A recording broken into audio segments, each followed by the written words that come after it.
Ja. In het kader van de loop hebben we ook gelden opgehaald voor het goede doel.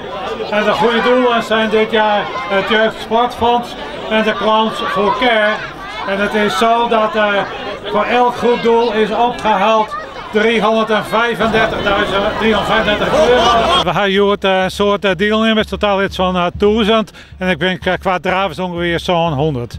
Er is een kajutocht van het 10 en 34 kilometer en de 5 en het 10 en de 21 van de dravers. Dan hebben we nog de kidsrun met verschillende afstanden. Rustig aan.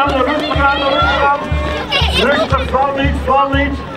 Ja, gaat goed. De start van de 10 kilometer, die heeft 10 minuten over 2, 10 minuten later weer de start van de 5 kilometer.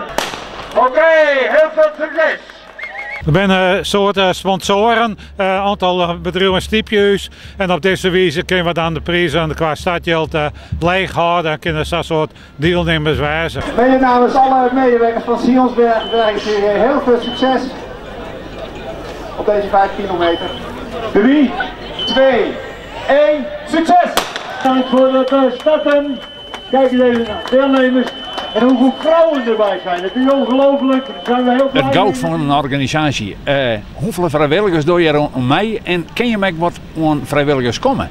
Nou, we kunnen er wel steeds lastiger aan komen. Uiteindelijk is het slagen op basis van een oproep van Jan Kooistra van SV Friesland. Dus op die wijze hebben we uiteindelijk toch genoeg mensen krijgen. Hoe ging het? Ja, heerlijk. Ik ben heel tevreden. Ik kom net weer een beetje uit mijn winterslaap. Dus wat betreft de training, ik ben nu weer een beetje aan het opbouwen. En nou, de tijd was goed. 41 minuten 50, daar ben ik heel blij mee.